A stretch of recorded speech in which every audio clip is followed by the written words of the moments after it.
Exam room में बैठे हो और क्वेश्चन पेपर पढ़ रहे हो एंड क्वेश्चन को देखते ही ऐसा लग रहा है कि ये क्वेश्चन कहीं तो पढ़ रखा है, ये क्वेश्चन हम लोगों ने कहीं तो देखा है। यहाँ पर और कुछ नहीं बल्कि आपके जो प्रीवियस ईयर क्वेश्चन पेपर्स होते हैं उसकी पावर काम आ रही होती है। Hey everyone, this is me Purnima and welcome back to my channel chapter commerce. I know आप में से काफी सारे स्टूडेंट्स का सेम ही क्वेश्चन होता है कि मैम हमको इंपॉर्टेंट क्वेश्चंस बता दो, हमारे एग्जाम आ रही है, मुझे खाली न्यूमेरिकल क्वेश्चन बता दो जो मोस्ट इंपॉर्टेंट है, जो पूछे जा सकते हैं, या मुझे थियरी क्वेश्चन बता दो। हर इसी सवाल का इस क्वेश्चन का आंसर मेरा सेम ही होता है कि आप लोग आपके प्रीवियस ईयर क्वेश्चन पेपर्स को अटेम्प्ट कर लो। अगर आपने वो आपके PYQs को अटेम्प्ट कर लिया तो समझ जाओ कि आप आपका एग्जाम देने के लिए रेडी हो। अगर वहां पर आप ये समझ लो जितना परसेंट पेपर आप वहां बैठकर सॉल्व कर रहे हो उतना ही परसेंट पेपर आप लोग आपके एग्जाम रूम में बैठकर सॉल्व कर रहे होंगे, क्योंकि जो क्वेश्चन पेपर आप लोग सॉल्व कर रहे हो वो पिछले साल दूसरे स्टूडेंट सॉल्व कर रहे थे। तो समझ जाओ previous year question paper solve हो गया, मतलब you are ready to give your exam. बात क्लियर हो रही है? आज इस वीडियो के अंदर हम लोग डिस्कस करने वाले हैं हमारे सारे important theory question of financial accounting. Financial accounting हमारा एक ऐसा सब्जेक्ट है जिस पर हर स्टूडेंट की नजर किस पर होती है? खाली न्यूमेरिकल क्वेश्चन पर। सिर्फ और सिर्फ अपनी बैलेंस शीट ही मैच करते रहते, थ्योरी को इग्नोर कर देते हैं। अब जैसे एग्जाम टाइम आता है हर कोई पैनिक हो जाता है कि थ्योरी तो हमने पढ़ी नहीं है। अब भी मेरे पास इतने स्टूडेंट्स के मैसेजेस, इतने कमेंट्स आ रहे हैं कि मेरा जो प्रैक्टिकल पोर्शन है बिल्कुल रेडी है लेकिन थ्योरी नहीं समझ आ रही है, क्या पढूं, कितना पढूं, कैसे लिखूं। तो बेस्ट आंसर क्या है? देखो, सबसे अच्छी चीज होती है आपका किसी भी सब्जेक्ट का पेपर चल रहा है, आप सबसे पहला काम क्या करो, प्रीवियस ईयर क्वेश्चन पेपर उठाकर देख लो। वहां पर आपको सारे प्रीवियस ईयर के क्वेश्चन मिल जाएंगे कि क्या क्या इंपॉर्टेंट क्वेश्चन है जो आपसे एग्जाम के अंदर पूछे जा सकते हैं। अब यहाँ पर सबसे पहले मैं दिल्ली यूनिवर्सिटी की बात कर रही हूँ। मैंने वहां से प्रीवियस ईयर क्वेश्चन पेपर्स को पिक किया है एंड वहां से आपकी इंपॉर्टेंट थ्योरी वाले क्वेश्चंस को पिक किया है एंड उन्हीं क्वेश्चंस को हम लोग डिस्कस करेंगे। आई नो एग्जाम आपका बहुत पास है, टाइम वेस्ट करने के लिए बिल्कुल नहीं है, तो मैं भी आपका टाइम वेस्ट बिल्कुल नहीं करूंगी। डायरेक्टली चलते हैं हमारे क्वेश्चन पर। देखो, मैंने जो आपका क्वेश्चन पेपर का पैटर्न देखा है वहां पर क्या आपका जो क्वेश्चन नंबर 1 आता है वो थ्योरी का क्वेश्चन होता है एंड वो थ्योरी के अंदर आपसे किस टाइप का क्वेश्चन पूछा जाता है, वहां पर आपसे पूछे जाते हैं ट्रू एंड फॉल्स, कि ये जो स्टेटमेंट है ये ट्रू है या फिर फॉल्स है। बात यहां खत्म नहीं होती, आपको ट्रू फॉल्स के साथ साथ आपके रीजंस भी बताने होते हैं। तो मुझे उन क्वेश्चन पेपर्स में से जितने भी क्वेश्चन मिले हैं मैंने सभी क्वेश्चंस यहां पर नोट डाउन किए। देखो, आप ध्यान से समझो किस टाइप के क्वेश्चन आप लोगों से वहां पर पूछे जाएंगे। यहां पर पूछ रहे हैं जो रेलेवेंस है वो आपकी अकाउंटिंग का कौन सा कैरेक्टरिस्टिक है, ये कह रहे हैं कि ये क्वांटिटेटिव कैरेक्टरिस्टिक है, ये बात सच है या गलत, ट्रू है या फिर फॉल्स। तो हम लोगों को पता है रेलेवेंस हमारा क्वालिटेटिव कैरेक्टरिस्टिक है, क्वांटिटेटिव नहीं है, तो मेरा आंसर होने वाला है यहाँ पर फॉल्स। बट बात यहाँ ट्रू या फॉल्स लिखने से खत्म नहीं होगी, मुझे रीजन भी देना पड़ेगा। तो मैं नीचे रीजन की हेडिंग बना करके अपना रीजन दूंगी कि रेलेवेंस जो है मेरा क्वालिटेटिव कैरेक्टरिस्टिक है ना कि मेरा क्वांटिटेटिव। इस तरीके से मुझे मेरे पेपर को प्रेजेंट करना है, मेरे आंसर्स को इस तरीके से फ्रेम करना है। क्वेश्चन ने मेरे से ट्रू फॉल्स के साथ रीजन मांगा तो मैंने बहुत नीटली सबसे पहले अपना आंसर लिखा है दैट इज ट्रू और फॉल्स, उसके बाद नीचे अपना रीजन दे दिया एंड यहां पर मुझे बहुत अच्छे मार्क्स मिल जाएंगे क्योंकि आपके प्रेजेंट करने का तरीका बहुत अच्छा है। बात क्लियर हो रही है? अब मैं यहाँ पर जल्दी से आपको गो थ्रू कराती हूँ कि किस टाइप के क्वेश्चंस आपसे ट्रू और फॉल्स में पूछे जाते हैं। नेक्स्ट क्वेश्चन है यहाँ पर, provision can't be made when a reliable estimate of the amount can't be made. यहाँ पर कह रहे हैं अगर आप अमाउंट नहीं पता लगा पा रहे कि आपको कितने अमाउंट का प्रोविजन चाहिए तो आप वहां प्रोविजन नहीं बना पाओगे, दैट इज ट्रू और फॉल्स। यहाँ पर बोला है दैट इज ट्रू। रीजन आपका नीचे गिवन है, आप लोग खुद से पढ़ेंगे, खुद से समझेंगे। हाँ, अगर पढ़ने के बाद समझने के बाद भी कोई डाउट फेस कर रहे हो कमेंट कर देना या फिर डीएम कर देना, आपके डाउट्स वहां पर सॉल्व हो जाएंगे। आगे बढ़ते हैं, नेक्स्ट क्वेश्चन देखते हैं। नेक्स्ट यहाँ पर पूछा contingent items are always probable items.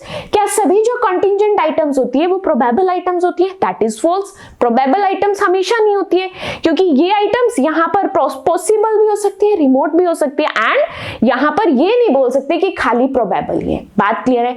Next question क्या है, the convention of materiality recommends that there should be full, fair clear and adequate disclosure of the financial information.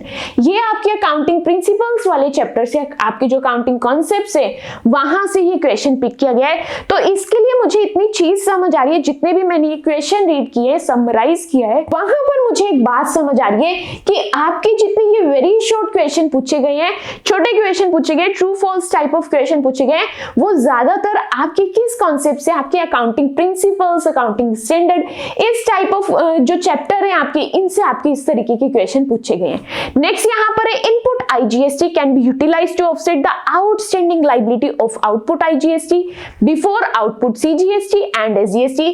यहाँ पर बोल रहे हैं इनपुट IGST को आप लोग आउटपुट IGST के लिए पहले यूज करते हैं, उसके बाद CGST एंड SGST के लिए। राइट और wrong? Yes, that is right, that is true. इसीलिए यहाँ पर मैंने पहले अपना आंसर लिखा दैट इज ट्रू, उसके बाद अपने रीजन को मेंशन किया है। नेक्स्ट क्वेश्चन है loss due to fire is an extraordinary item. क्या आग लगने से जो भी आपका लॉस हो रहा है वो क्या एक्स्ट्राऑर्डिनरी आइटम है? नहीं। क्या है ये आपकी? Under current accounting standard extraordinary items are not recognized separately. Extraordinary items को हम लोग इस तरीके से अलग से रिकॉग्नाइज नहीं करते। Next accounting concepts and accounting conventions are not different. क्या दोनों अलग नहीं है? यस, दोनों अलग है, इसीलिए यहां पर मेरा आंसर फॉल्स है। किसी भी टॉपिक से रिलेटेड कोई भी आपका कॉन्सेप्ट अगर क्लियर नहीं हो रहा है, आप लोग उसकी सेपरेट वीडियो जाकर देख सकते हो। चैनल पर हर चैप्टर की प्लेलिस्ट अवेलेबल है, वीडियो देख लो, वहां पर हर एक चीज आपको डिटेल में समझाई गई है। नेक्स्ट क्वेश्चन है यहाँ पर prior period items are those that are accrued and got settled in the past. Prior period items वो है जो कब होती है? That are accrued and got settled in the past, जो पास्ट में होती है, पास्ट में सेटल होती है। दैट इज रॉन्ग, इसीलिए यहाँ पर क्या लिखा है? फॉल्स। नेक्स्ट क्वेश्चन है Ind AS are the national accounting standards issued by MCA by adopting the IFRS। आपकी जो इंड AS है ये आपकी नेशनल अकाउंटिंग स्टैंडर्ड्स हैं, दैट इज राइट, इसीलिए आंसर आपका ट्रू लिखा गया है। उसके बाद नेक्स्ट है as an exception to the revenue recognition principle. Notice कर रहे हो सेम चीज, ज्यादातर क्वेश्चंस कहाँ के हैं? आपके अकाउंटिंग प्रिंसिपल्स के। कहाँ के हैं? अकाउंटिंग प्रिंसिपल के। तो एक चीज समझ लो, अपने अकाउंटिंग प्रिंसिपल्स को अच्छे से समझ जाओ, आपके ट्रू फॉल्स बहुत अच्छे से होने वाले हैं। क्वेश्चन कंटिन्यू करते हैं। यहां पर बोला गया है as an exception to the revenue recognition principle the revenue for a long term contract is recognized in the period of receipt of such revenue. That is false. बात क्लियर है? जल्दी जल्दी क्वेश्चन रीड करते हैं। I know आप लोगों को idea लग चुका है किस टाइप के क्वेश्चन आप लोगों से पूछे जा सकते हैं। मैचिंग प्रिंसिपल, अगेन प्रिंसिपल का आपका क्वेश्चन आ रहा है, अकाउंटिंग प्रिंसिपल का। Matching principle requires the amount invested by the owner to be recorded as the capital. क्या आपका जो मैचिंग प्रिंसिपल है वो इन्वेस्टमेंट को देख रहा है? नहीं, वो किसको देखता है? Current expense and current revenue को। बात क्लियर है? ये सभी आपके मुझे क्वेश्चंस मिले हैं प्रीवियस ईयर क्वेश्चन पेपर से, जो आपको very very very short questions में पूछे गए हैं। दैट इज वहां पर आपको क्या करना है? आपका ट्रू या फॉल्स लिख के अपने रीजन को मेंशन करना है वहां पर। एंड ये जो इस तरीके के क्वेश्चन मैंने अभी आपके साथ डिस्कस किए हैं, ये आपका एक क्वेश्चन 2 मार्क्स में रहने वाला है। 1 mark for your answer that is true और false and 1 mark is for your reason. बात क्लियर है? और यहां पर आपको चॉइस गिवन होगी। आपको अगर 12 क्वेश्चन गिवन है तो वहां पर 10 करने, इस तरीके से आपके पास चॉइस भी होगी। अगर अपनी कंफ्यूजन्स को दूर करना है, हमेशा एक ही काम करना, प्रीवियस ईयर क्वेश्चन पेपर को उठा लो, उसको पढ़ लो, उसको समझ लो, वहां से आपको पूरा आइडिया लग जाता है कि आपका क्वेश्चन किस तरीके से आने वाले, क्वेश्चन पेपर किस तरीके से आने वाले। अब उसके बाद बात करते हैं कि जो मेरे 4 मार्क्स के क्वेश्चन है, 2 मार्क्स के क्वेश्चन है या फिर 6 मार्क्स के क्वेश्चन है, इस टाइप के क्वेश्चन में मुझसे किस तरीके के क्वेश्चन पूछे जा सकते हैं, मैं उन कॉमनली आस्क्ड या फिर मोस्ट फ्रीक्वेंटली आस्क्ड क्वेश्चन की बात करने वाली हूं। मैंने प्रीवियस 3 to 4 इयर्स के क्वेश्चन पेपर को उठाकर देखा है एंड वहां से यही क्वेश्चन को समराइज किया है, इन्हीं क्वेश्चंस को पिक किया है, क्योंकि यही क्वेश्चंस बार बार रिपीटेडली वहां पर आप लोगों से पूछे जा रहे थे। क्या क्या क्वेश्चन है? सबसे पहले तो वहां पर आप लोगों को शॉर्ट नोट लिखने के लिए बोल सकते हैं। टॉपिक कुछ भी हो सकता है, एग्जाम्पल उठा रही हूं, लाइक जो आपका इंपॉर्टेंट टॉपिक है दैट इज गैप। आपको बोला जा सकता है कि गैप पर शॉर्ट नोट लिख दो, या फिर आपको क्या करना है, adjusting events and non adjusting events पर शॉर्ट नोट लिखना है। एंड नेक्स्ट है एएस वर्सेस इंड एएस पर आप लोगों को शॉर्ट नोट लिखना है। एक बात का हमेशा ध्यान रखेंगे, जब कहीं पर भी आपको ये आंसर को लिख रहे हैं, कोशिश करिएगा अपने इंपॉर्टेंट पॉइंट्स को मार्क कर दो, हाईलाइट कर दो। एंड साथ ही जो भी आप लोग आंसर लिख रहे हैं, अपने आंसर्स को हमेशा आप लोग पॉइंट्स में फ्रेम करेंगे, तभी एग्जामिनर के लिए इजी बन पाता है कि वो आपके आंसर को अच्छे से चेक कर पाए एंड आपके चांसेस बढ़ जाते हैं कि आप बहुत अच्छे मार्क्स को गेन करें। ये आपकी बहुत अच्छी ट्रिक है किसी भी थ्योरी वाले पेपर के अंदर, अगर आपको बहुत अच्छे मार्क्स को गेन करना है। नेक्स्ट क्वेश्चन बताने वाली हूँ। नेक्स्ट यहाँ पर डिफाइन द टर्म इन्वेंट्री। ये क्वेश्चन आपका 3 से 4 बार मुझे देखने के लिए मिला है, मोस्ट रिपीटेड क्वेश्चन है। दैट इज आपको इन्वेंट्री को क्या करना है, डिफाइन करना है एज पर AS2 एंड उसके कुछ सिग्निफिकेंट पॉइंट्स, इंपॉर्टेंट पॉइंट्स को डिस्कस करना है, जो बातें आपको इन्वेंट्री वैल्यूएशन के अंदर ध्यान रखनी होती है।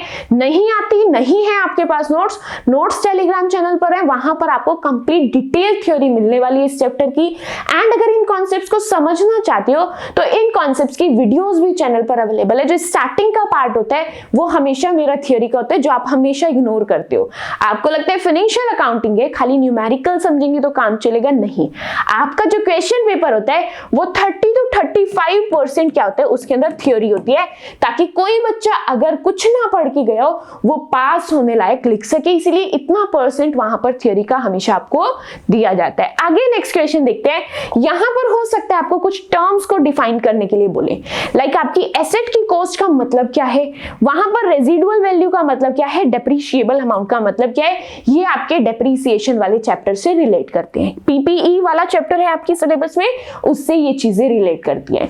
उसके बाद क्वेश्चन क्या है, यहां पर ब्रांच अकाउंटिंग सिस्टम से रिलेटेड अगर क्वेश्चन पूछे तो डिफरेंस पूछा गया है debtor system and stock and debtor system पर। बात क्लियर है। आंसर्स अगर आप लोगों के पास है, वेल एंड गुड, आप लोगों की बुक के अंदर होंगे, आप लोग गूगल कर सकते हैं, चैट जीपीटी कर सकते हैं, मल्टीपल ऑप्शंस आप लोगों के पास है। कुछ नहीं है, आप लोग टेलीग्राम पर नोट्स ढूंढेंगे आपकी ब्रांच अकाउंटिंग के, वहां पर हर एक चीज कवर्ड है। नेक्स्ट क्वेश्चन देखते हैं। नेक्स्ट यहाँ पर आप लोगों से पूछा गया है फाइनेंस लीज को आपको एक्सप्लेन करना है, उसके फीचर्स बताने हैं। बात क्लियर है। नेक्स्ट क्वेश्चन क्या है, आप लोग डिपार्टमेंटल अकाउंटिंग से क्या समझते हैं एंड उसके आपको कुछ एडवांटेजेस बताने हैं। ये हर वो बेसिक क्वेश्चन पूछा गया है जो मैं आपको कोई भी चैप्टर पढ़ाने से पहले स्टार्टिंग में जो आपको बेसिक पढ़ा रही होती हूँ, ये आपसे वही क्वेश्चन पूछे गए। थ्योरी के अंदर कोई भी डिफिकल्ट या एक्स्ट्राऑर्डिनरी क्वेश्चन आप लोगों से नहीं पूछा जाता। नेक्स्ट क्वेश्चन क्या है, यहाँ पर आप लोगों को बताना है कि लीज रेंटल के अंदर आप लोग आपकी जो फाइनेंस लीज है एंड ऑपरेटिंग लीज है उसका क्या ट्रीटमेंट करते हैं आपकी लेसी की बुक के अंदर। अब ये क्वेश्चन पहले लेसी की बुक के अंदर पूछा गया है, हो सकता है आपसे इस बार लेसर की बुक के अंदर पूछ ले, तो हम लोग स्मार्ट है, हम इसका ट्रीटमेंट लेसी एंड लेसर दोनों की ही बुक के अंदर पढ़ के जाएंगे, ताकि हम लोग हमारे क्वेश्चन को बहुत अच्छे से अटेम्प्ट कर पाए। अब मैं यहाँ पर आपको एक चीज नोटिस कराने वाली हूँ, क्या चीज ध्यान से समझना। मैं आपको 3 क्वेश्चन सेम ही चैप्टर से यहाँ पर दिखाने वाली हूँ। देखो यहाँ पर क्वेश्चन दिखा आपको फाइनेंस लीज से रिलेटेड, यस और नो, ठीक है। उसके बाद नेक्स्ट क्वेश्चन आपको ये दिखा लीज से रिलेटेड, यस और नो, यानी कि मुझे operating lease and finance lease अच्छे से पता होना चाहिए, चाहे मेरी लेसी की बुक हो चाहे लेसर की बुक हो। ये तो मैंने अभी 2 क्वेश्चन दिखाए, अभी मैं आपको 3rd क्वेश्चन भी दिखाने वाली हूँ। यहाँ पर आप लोगों से पूछा है difference between financial lease and operating lease. ये हो गया आपका 3rd question from the same he chapter. बात क्लियर है। अब ये जो क्वेश्चन है इसके आंसर्स आप लोगों को मेरे नोट्स में भी मिल जाएंगे, एंड अगर आप इसकी डिटेल्ड वीडियो देखना चाहते हो तो ये वीडियो आपको चैनल पर भी मिल जाएगी। नेक्स्ट क्वेश्चन को देखते हैं यहाँ पर। नेक्स्ट यहाँ पर आप लोगों से गार्नर वर्सेस मुरे के रूल को एक्सप्लेन करने के लिए बोला है, एंड यहाँ पर आपको 2 सर्कमस्टेंसेस बताने हैं जहां पर ये रूल आप लोग अप्लाई नहीं कर सकते। ये आपके डिसोल्यूशन वाले चैप्टर से रिलेट करता है, वहां से बहुत रेयर क्वेश्चन आता है, एंड ये जो क्वेश्चन आया है ये मोस्ट इंपॉर्टेंट क्वेश्चन है, हो सकता है आपको इस बार भी देखने के लिए मिल जाए। उसके बाद यहाँ पर नेक्स्ट क्वेश्चन देखो आपकी डिपार्टमेंटल अकाउंटिंग से रिलेट करता है। कितना इजी क्वेश्चन आया है। मैंने जब आपको डिपार्टमेंटल अकाउंटिंग वाला चैप्टर पढ़ाया था, अलग से एक टेबल समझाई थी जहां पर आपको चीजें प्रोवाइड की गई थी कि आपको किस एक्सपेंस को किस बेसिस पर एलोकेट करना है। वही क्वेश्चन आपसे पूछा है कि ये कुछ कॉमन एक्सपेंसेस है, आप हमें बताओ कि आप किस प्रोपोर्शन में या किस रेशियो में इन एक्सपेंसेस को एलोकेट करोगे। नेक्स्ट क्या है, यहां पर आपको डिफरेंस बताना है dissolution of partnership and dissolution of partnership firm. ये जो क्वेश्चन है, ये जो डिफरेंस है, हम क्लास 12th से पढ़ते आ रहे हैं एंड क्लास 12th में भी कहते थे ये इंपॉर्टेंट है एंड ये क्वेश्चन आपका अब भी इंपॉर्टेंट है। नेक्स्ट क्वेश्चन की बात करते हैं। यहां पर अगेन देखो आपको सेम ही क्वेश्चन अगेन देखने के लिए मिल रहा है इन्वेंट्री वैल्यूएशन का। अभी पीछे एक क्वेश्चन दिखाया था, एक क्वेश्चन ये रहा आपका इन्वेंट्री का। आपको क्या करना है, 4 आइटम की लिस्ट बतानी है जहां पर इंड एएस एप्लीकेबल नहीं होगा। किससे रिलेटेड, इन्वेंट्री से रिलेटेड। नेक्स्ट है यहां पर आपको AS10 के सभी इंपॉर्टेंट पॉइंट्स को यहां पर नोट डाउन करना है। AS10 किसका है, प्रॉपर्टी प्लांट एंड इक्विपमेंट का। लास्ट 2 क्वेश्चंस क्या है आप लोगों के, difference between branch and departmental accounting. ये आपकी डिपार्टमेंटल अकाउंटिंग का 3rd क्वेश्चन यहां पर है। बात क्लियर है, आपके चैप्टर्स वही है, वहीं से आपके रिपीटेड क्वेश्चन आ रहे हैं कि ब्रांच एंड डिपार्टमेंटल अकाउंटिंग में क्या डिफरेंस है। लास्ट क्वेश्चन की अगर बात करूं तो यहां पर आपको रेवेन्यू रिकॉग्निशन कॉन्सेप्ट को एक्सप्लेन करने के लिए बोला गया है। अब यहां पर कुछ इंपॉर्टेंट पॉइंट्स मार्क कर लो, आपको आपके प्रिंसिपल्स बहुत अच्छे से पढ़कर जाने हैं। बात क्लियर है, इंड एएस एंड एएस को बहुत अच्छे से पढ़कर जाना है, ठीक है। इंड एएस एंड एएस के डिफरेंस को इनको डिटेल में पढ़कर जाना है। गैप को बहुत अच्छे से पढ़कर जाना है, किसको, गैप को। बात क्लियर है। अभी कुछ क्वेश्चन रहते हैं, जल्दी से आओ इनको भी डिस्कस करते हैं। ये जो आपको यहाँ पर इमेज दिख रही है, ये आपके ही प्रीवियस ईयर क्वेश्चन पेपर की इमेज है। ध्यान से देखना यहाँ पर आप लोगों से क्या क्वेश्चन पूछे गए हैं। यहाँ पर आपको पूछा गया है कि एआई और टेक्नोलॉजी का क्या रोल है आपकी फ्यूचर ऑफ अकाउंटिंग के अंदर। जो आपकी फ्यूचर में अकाउंटिंग होने वाली है उसके अंदर एआई एंड टेक्नोलॉजी का क्या यूज है। उसके बाद यहाँ पर आप लोगों से प्रायर पीरियड आइटम्स के बारे में पूछा गया, इनका मीनिंग पूछा गया विद एग्जांपल्स। नेक्स्ट यहां पर आप लोगों को पूछा गया कि ये जो चीजें हैं इसमें आपको आइडेंटिफाई करना है कि कौन सा प्रिंसिपल यहां पर आएगा। वही सेम चीज है, आपको प्रिंसिपल्स, अकाउंटिंग प्रिंसिपल वाले चैप्टर को बहुत अच्छे से पढ़ करके जाना है। ये चैप्टर आपको बहुत ज्यादा काम आने वाला है आपके थियोरेटिकल क्वेश्चन के अंदर। उसके बाद नेक्स्ट क्वेश्चन यहां पर आप लोगों से पूछा गया एक्सेप्शनल एंड एक्स्ट्राऑर्डिनरी आइटम के बीच का डिफरेंस बताना है। एंड नेक्स्ट यहां पर है आपको अकाउंटिंग assumptions बताने हैं एज पर AS1। क्लियर है। नेक्स्ट यहां पर आप लोगों से पूछा गया कुछ रीजंस बताने हैं, यानी कि ये भी आपके ट्रू और फॉल्स वाला क्वेश्चन है, जहां पर आपको रीजंस बताने हैं कि ट्रू है तो क्यों एंड फॉल्स है तो क्यों। अगेन यहां पर आपको क्या बोला है, शॉर्ट नोट लिखने हैं, गोइंग कंसर्न कॉन्सेप्ट, ये वही आपके अकाउंटिंग प्रिंसिपल से रिलेट करता है। IFRS and data analytic in accounting, इन चीजों पर आपको शॉर्ट नोट लिखना है एंड इंपॉर्टेंट पॉइंट्स बताने आपको AS2 accounting for inventory repeated question. Inventory से रिलेटेड रिपीटेड क्वेश्चन है यहां पर। ये चीजें हैं आप लोगों के लिए important related to your theory. आप लोग एग्जाम के लिए अब प्रिपेयर हैं अगर आपने ये सभी थ्योरेटिकल क्वेश्चन को प्रिपेयर किया है। वापस चलो जहां पर हम लोग स्टार मार्क कर रहे थे, मैंने आपको क्या कहा, अकाउंटिंग प्रिंसिपल वाला चैप्टर बहुत अच्छे से करके जाना। Ind AS and accounting standard के बीच का डिफरेंस, इनको डिटेल में पढ़ करके जाना। गैप को पढ़ करके जाना। इन्वेंट्री की चीजों को अच्छे से पढ़कर जाना, क्या मीनिंग है इसके अंदर, क्या इंपॉर्टेंट पॉइंट्स हैं, क्या चीजें हम इंक्लूड नहीं करते हैं, ये चीजों को ध्यान से समझ कर जाना। आप आपके ब्रांच एंड डिपार्टमेंटल अकाउंटिंग का डिफरेंस अच्छे से देख करके जाना।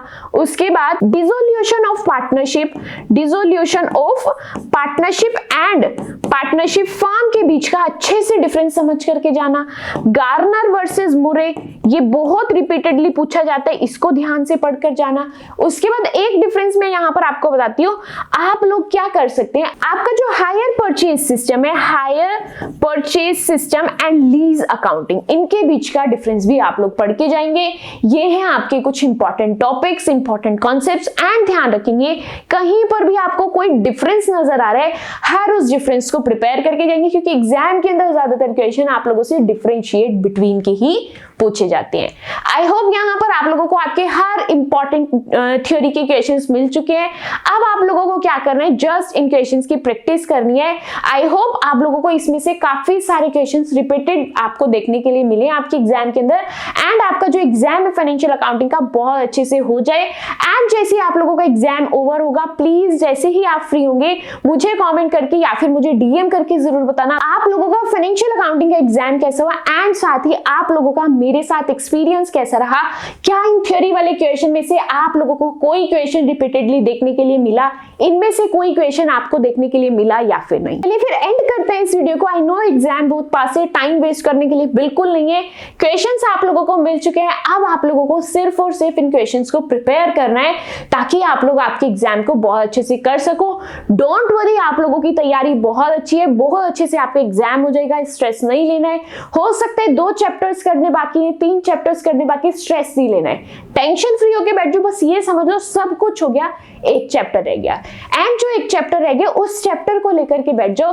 आपका वो चैप्टर खत्म होगा, आपका स्ट्रेस धीरे धीरे कम होता रहेगा एंड आपकी तैयारी कब पूरी हो जाएगी पता भी नहीं चलेगा। And one more tip is, अगर आप लोगों की तैयारी पूरी हो चुकी है, कंप्लीट हो चुकी है, तो एक बार अपना प्रीवियस ईयर क्वेश्चन पेपर जरूर अटेम्प्ट करना ताकि आप लोग ये जज कर सको, आप लोग पता लगा सको कि आप लोगों की कितनी अच्छे से तैयारी है एंड साथ ही वहां से आप लोगों को पता चलता है कि जो हमारे एग्जाम के अंदर डिफिकल्टी लेवल होता है क्वेश्चन का वो कितना हाई होता है।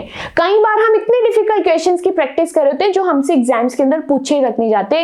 तो बेटर तरीका क्या होता है, बेस्ट ट्रिक क्या होती है कि प्रीवियस ईयर क्वेश्चन पेपर को अटेम्प्ट कर लो, वहां से आपकी हर दिक्कत सोल्व हो जाएगी। चलिए फिर all the very best for your financial accounting exam. That's it for today's video. मिलते हैं आपसे नेक्स्ट वीडियो के अंदर। Till then bye bye.